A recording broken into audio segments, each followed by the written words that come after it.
Hello दोस्तों। Hello दोस्तों। आज हम अपना टॉपिक भाषा, बोली, लिपि और व्याकरण प्रारंभ कर रहे हैं।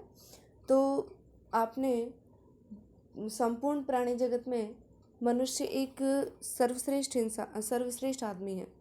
तो इसका कारण है कि मानव के पास ऐसी दो चीज़ें हैं जो अन्य प्राणियों के पास नहीं है। और वो कौन कौन सी हैं? बुद्धि और दूसरी है भाषा। बुद्धि के द्वारा वह निरंतर सोचता रहता है, लेकिन भाषा के द्वारा वह अपने मन के भावों और विचारों को प्रकट करता है।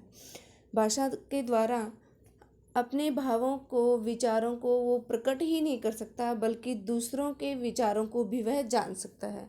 तो इसीलिए आज हम भाषा के बारे में और बोली के बारे में आपको बताते हैं कि भाषा क्या है। भाषा शब्द कहाँ से बना है? भाषा शब्द संस्कृत की भाष धातु से बना है। भाषा शब्द संस्कृत की भाष धातु से बना है और जिसका अर्थ है बोलना। आपके आसपास सभी लोग बोलकर एक दूसरे को अपनी बातें समझाते हैं और बताते हैं। सभी आपस में वार्तालाप करते हैं, समझाते भी हैं, एक दूसरे की मन की बातों को बताते हैं, सुनते हैं। तो यानी कि ये सभी मनुष्यों के द्वारा मन के भावों का आदान प्रदान करने के लिए भाषा का प्रयोग किया जाता है। मनुष्य जब अपने मन के भावों का आदान प्रदान करता है तो वह किसका प्रयोग करता है? भाषा का प्रयोग करता है। ओके दोस्तों, उसके पश्चात देखो कि भाषा है क्या, यानी कि हम इसको संक्षिप्त रूप में इसकी क्या परिभाषा लिख सकते हैं। तो इसकी परिभाषा, भाषा वह साधन है जिसके द्वारा मनुष्य अपने विचार दूसरों पर भली भांति प्रकट कर सकता है। भाषा वह साधन है जिसके द्वारा मनुष्य अपने विचार दूसरों पर भली भांति प्रकट कर सकता है और दूसरों के विचार समझ सकता है। कोई दूसरों के द्वारा जो बोला जाता है उनके विचारों को समझना और अपने विचारों को प्रकट कर देना। देखो, दुनिया का अधिकतर जो कामकाज है, बोलचाल है या लिखा पढ़ी है, वो सभी इसी तरह से ही चलता है। अधिकतर जो कार्य है वो बोलचाल से या लिखने से, पढ़ने से, इस तरह ही वो रूटीन में आगे बढ़ता चला जाता है। इसीलिए भाषा दुनिया के कामकाज की एक बुनियाद है। भाषा एक क्या है? उसके कामकाज की एक बुनियाद है।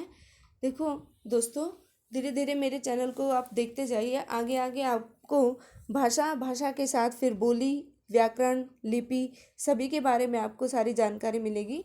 और प्लीज़ मेरे चैनल को देखिए, लाइक कीजिए, सब्सक्राइब कीजिए, शेयर कीजिए।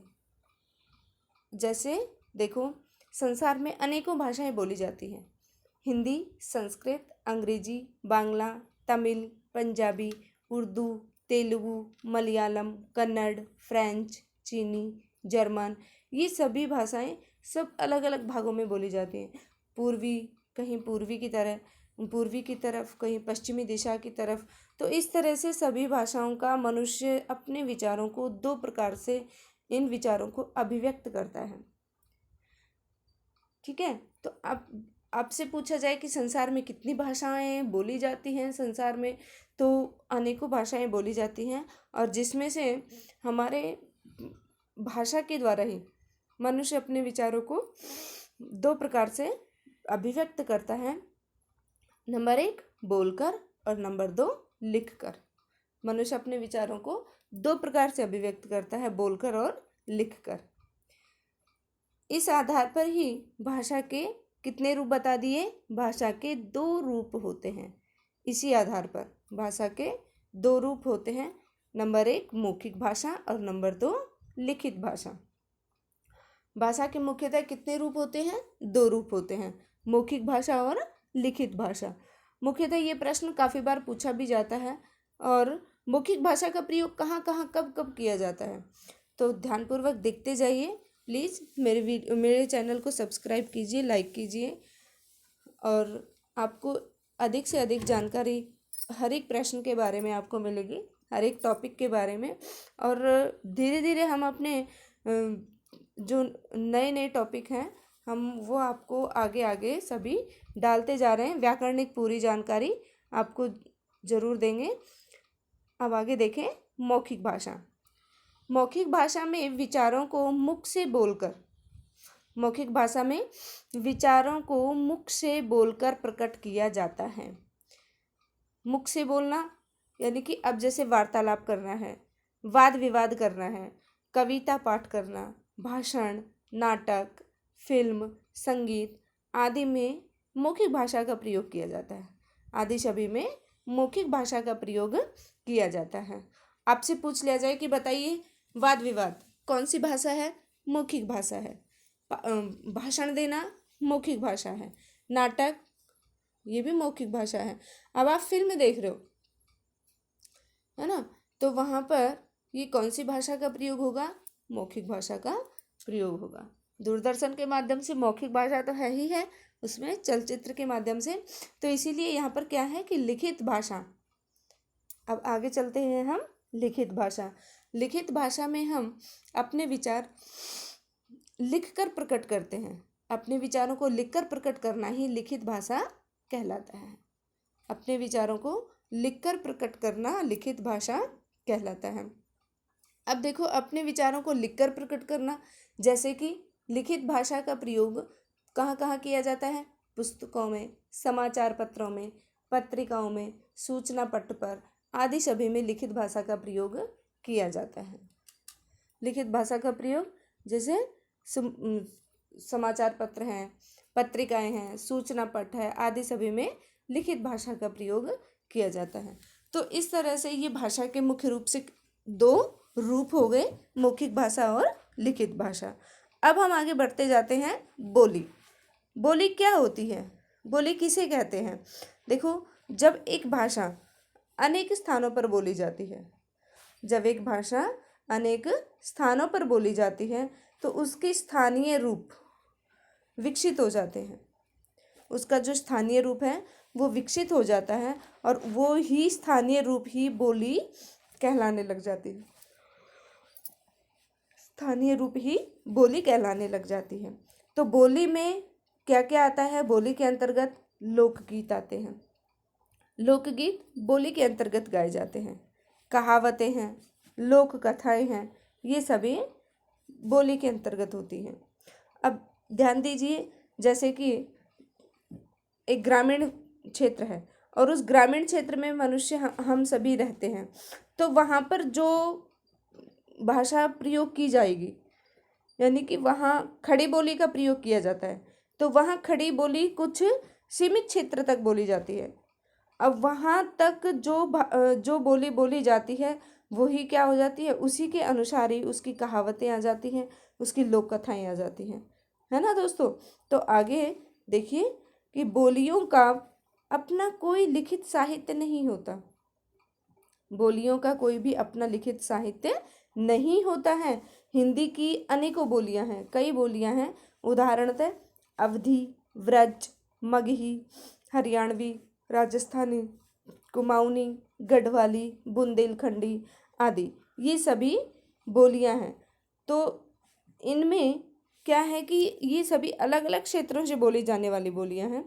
जब किसी बोली में साहित्य लिखा जाता है, अब यहाँ जैसे अवधि में रामचरितमानस की रचना की गई थी, तो इसीलिए यहाँ पर बताया है कि जब किसी बोली में साहित्य लिखा जाता है तो वह बोली उपभाषा बन जाती है।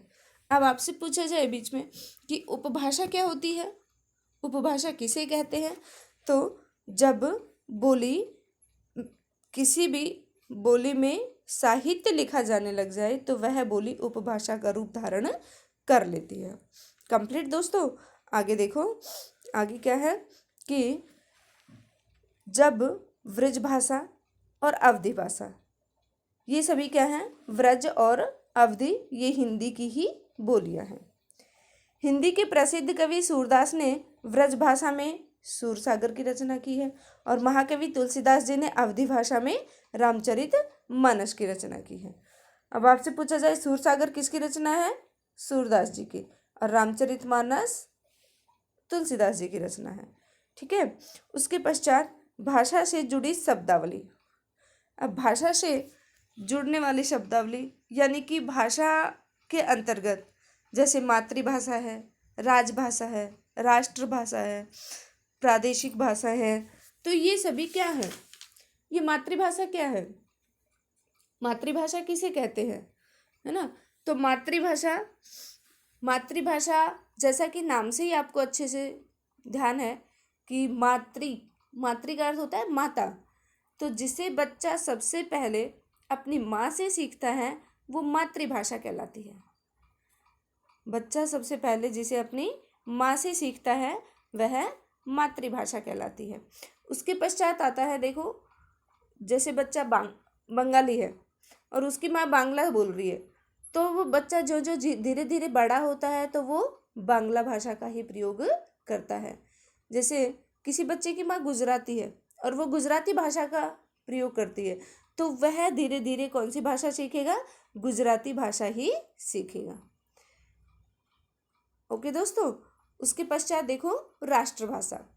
राष्ट्रभाषा क्या होती है कि जब कोई भी जो कार्य होते हैं, जैसे कि कोई भी किसी भी प्रकार का कोई भी कार्य किया जाता है, सरकारी कार्य किया जाता है, या जो हमारे देश की मुख्य रूप से जो हमारे देश के द्वारा जो भाषा का प्रयोग किया जाता है वो एक राष्ट्र का रूप धारण कर लेती है, राष्ट्रभाषा का रूप धारण कर लेती है। इसीलिए वह क्या कहलाती है? राष्ट्रभाषा कहलाती है। ओके। तो उसके पश्चात है राजभाषा।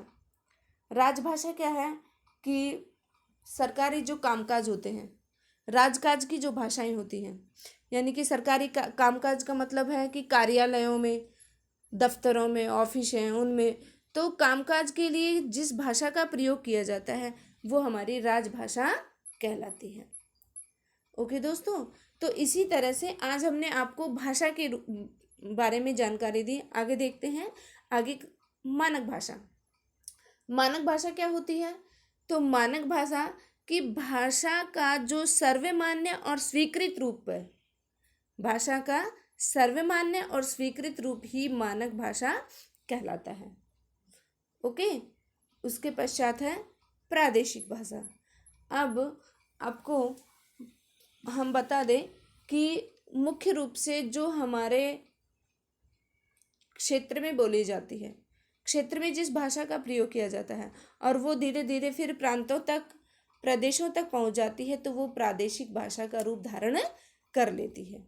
कंप्लीट। तो इस तरह से हम भाषा के बारे में आपको पूरी जानकारी दे चुके हैं। लेकिन ध्यान दो कि 14 सितंबर 1949 जो भारत की राजभाषा है, भारत की राजभाषा कौन सी मानी जाती है? हिंदी। तो हिंदी को भारत की राजभाषा 14 सितंबर 1949 को संविधान के रूप में घोषित की गई थी। किस तारीख को? 14 सितंबर 1949 को। और हिंदी दिवस के रूप में 14 सितंबर को ही हिंदी दिवस मनाया जाता है। ओके। हिंदी दिवस कब मनाया जाता है? 14 सितंबर को हिंदी दिवस मनाया जाता है। ओके दोस्तों, प्लीज़ मेरे चैनल को देखिए, लाइक कीजिए, शेयर कीजिए, सब्सक्राइब कीजिए। आगे आगे व्याकरण की संपूर्ण जानकारी आपको ज़रूर देंगे। मेरे चैनल को प्लीज़ सब्सक्राइब करते जाइए। Okay, thanks.